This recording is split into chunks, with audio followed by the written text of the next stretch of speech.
Hello friends, welcome back to Endo Tales from Life. This is another unplanned episode. Yes, this is directly from today's clinical work. I had two interesting cases. We all know that some days in our practice we tend to get some kind of similar type of cases, like for example on a particular day we get all mandibular, second molar root canals, or someday you start getting only extractions. So there is a unique pattern sometimes that happens in our practice. So just like that, today I happen to treat two cases, two root canals, and both of them had varied anatomies, extra canals, and one was a mandibular premolar and the other one was a mandibular first molar.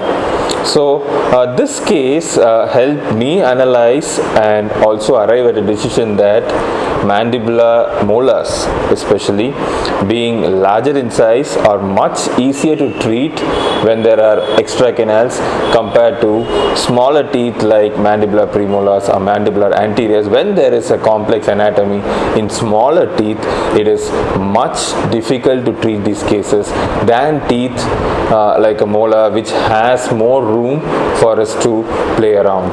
So the first case took me a lot of time. That's the mandibular premolar. With great difficulty I was able to manage it. But the second one, being a mandibular molar, in spite of having extra canals, and especially after treating a difficult case like this, that looked like a cakewalk to me. So let's go to the video. I'll also explain certain things that I happened to do during the course of the treatment. So here's the video. In this video, we are going to see two back-to-back cases that I treated on the same day with extra canals and challenging anatomy. And along with this, we are also going to discuss, as usual, some interesting incidents that took place when I treated these cases, and also some workflow. So the first case was a mandibular second premolar, and this was a referred case. So I should really appreciate this dentist for straight away diagnosing the complex anatomy and referring it to us even without attempting or creating any iatrogenic error. So this case I had planned it, so we had allocated particular amount of time. So my advice for people who treat these kind of complex cases would be to post these cases separately and make sure there are no other appointments, there's no other work that you need to do in a hurry, because these cases need a lot of time and peace of mind. So I had allotted 2 hours of my practice time for this patient, and this was pretty planned. And when I have a complex anatomy case and when I'm prepared for it, most of the time it's much easier for me to handle these cases. So in the preoperative graph, I could clearly see that in one of our endo tail, we already discussed about mandibular premolars and how to predict mandibular premolars, those that have 3 canals and those that have 2 canals.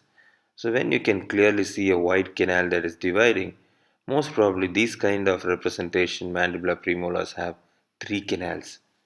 So this is how we began the axis, and when you start with the axis, when you see a lot of bleeding, it's very difficult for us to search all the canals at this point of time.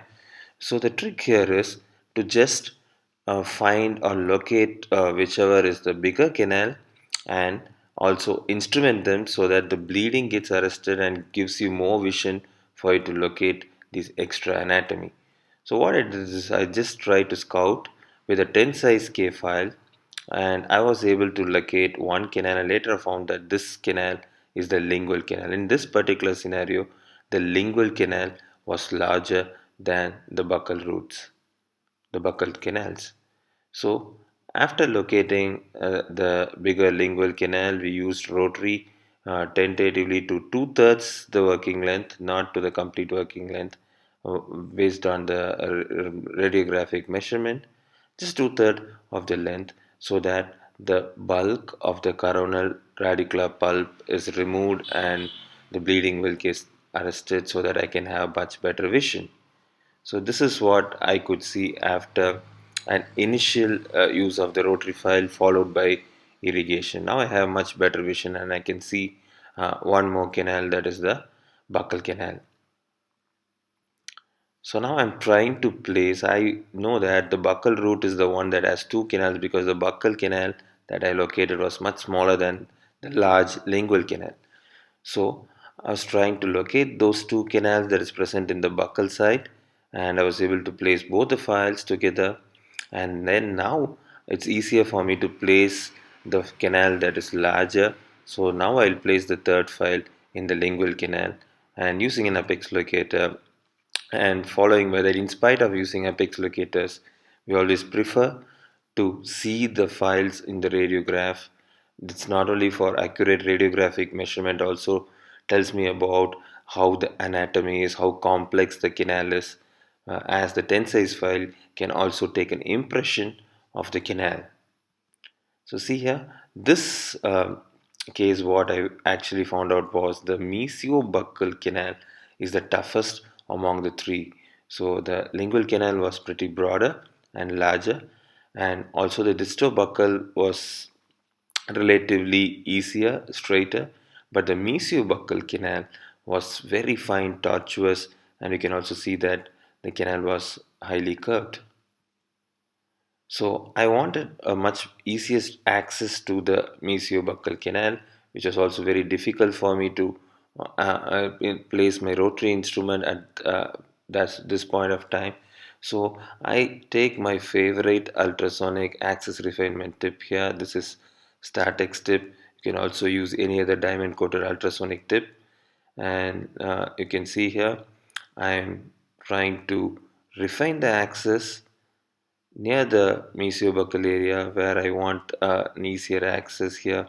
So we really don't recommend using burrs at this stage because this can remove uncontrolled dentin and can even lead to perforation.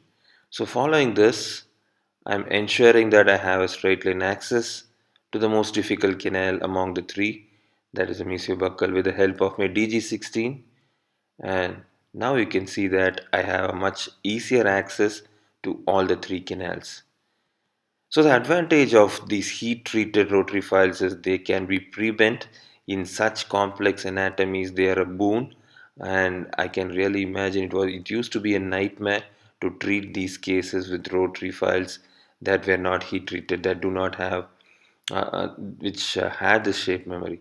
So these files do not have shape memory. I can pre-bend, and can see here I first pre-bend the file, place it into the most difficult canal, that is the mesiobuccal canal here. I instrument it, followed by that I again pre-curve in the direction of the distobuccal now and place it into distobuccal canal, and that canal is instrumented. Following by that, the lingual canal is also already instrumented, and now the canals are ready for obturation. And as always, we go for the bioceramic technique. And you can see this is the post-op, and also you can notice the mesiobuccal canal, which was very closer to the distobuccal canal, and after the preparation, the canal is almost merging with the distobuccal canal. So this case was completed with all the three canals were completely clean, negotiated, and filled three-dimensionally with the bioceramic technique. The orifices sealed, and a temporary filling was placed, and the case was referred to the referring dentist. Now, most of the time when you treat these kind of complex anatomies, you feel almost exhausted and you expect a sitter that is following next, something very easy. So I thought after this completing this case, it took almost 90 minutes of my time, and then there was my next mandibular first molar, which I thought is going to be an easy one, which I can knock it off just like that. But there's always other plans than what we do. So next was my mandibular first molar, which was looking pretty straightforward. But after my access, I found that there were three canals on the mesial side with the middle mesial also present.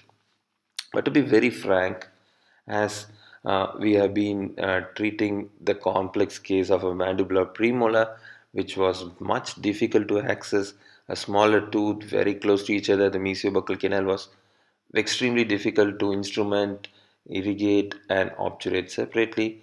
Compared to that, this case was pretty easier, especially because I was treating it back to back. So, more than feeling exhausted, this case was rejuvenating, and I was really feeling excited when I treat this case. There were five canals, three in the mesial and two in the distal, but it was pretty straightforward. So, this was the anatomy, this is the axis. There are five canals, and initially the middle mesial, I thought it's joining to the main canal because it was tough to negotiate to the full length. But when I took the master cone, I found that it almost looks like an independent canal, at least till the apical third. Then I had to again increase my working length. You can see here there are almost three independent canals on the mesial side, and in the distal maybe the two are fusing towards the when you go towards the apical third.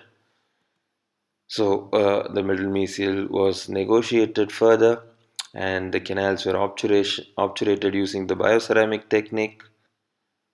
And after finishing the mesials here, I'm also finishing the distal. So as I mentioned, one of my Endo Tale, the bioceramic obturation technique is relatively easier. It's a single cone technique, basically hydraulic technique where the sealer occupies most of the space. And the advantages with this hydrophilic sealers is that they are not very sensitive to moisture. So cleaning the pulp chamber is relatively easier. Can you see here? I just use my conventional ultrasonic unit with a scaler tip, and very easy to attain a clean pulp chamber like this. And after all the canals were filled, this is my regular workflow. I immediately apply universal bonding agent over the floor, as we don't go for crowns. I will not be doing a complete entrance filling here. So my goal is to immediately obtain a coronal seal.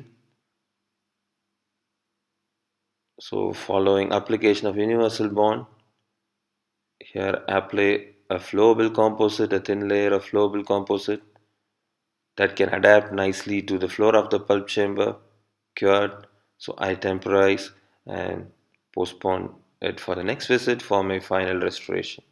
So this is the post-op, much exciting.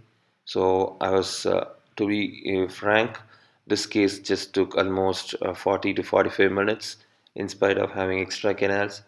So the conclusion or the take-home message is that in spite of extra canals being present, molars are much easier to treat because the accessibility though is lesser compared to those of anterior teeth. The space is more and the canals are slightly away from each other compared to these mandibular premolars, which are very tricky. This is the final post-operative radiograph of this middle mesial canal. You can see almost three independent canals in the apical third. We are not very sure the middle mesial is fusing, but otherwise, so these independent canals, if missed, can have a huge impact on the treatment outcome. And on the distal, you can see both of them joining together. So I hope you enjoyed this walkthrough in my day of practice in endo. And not all days are challenging, but some days are challenging unexpectedly. And at the end of the day, when it turns out to be good, it's really exciting. And that's why I wanted to share what I felt with you guys. Thank you so much for watching and stay tuned for more videos. So these are the various social media platforms where you can find our educational content. And for people who want to learn more of endo tips and tricks, can also contact us for our dedicated 2-day contemporary workshops. Thank you so much.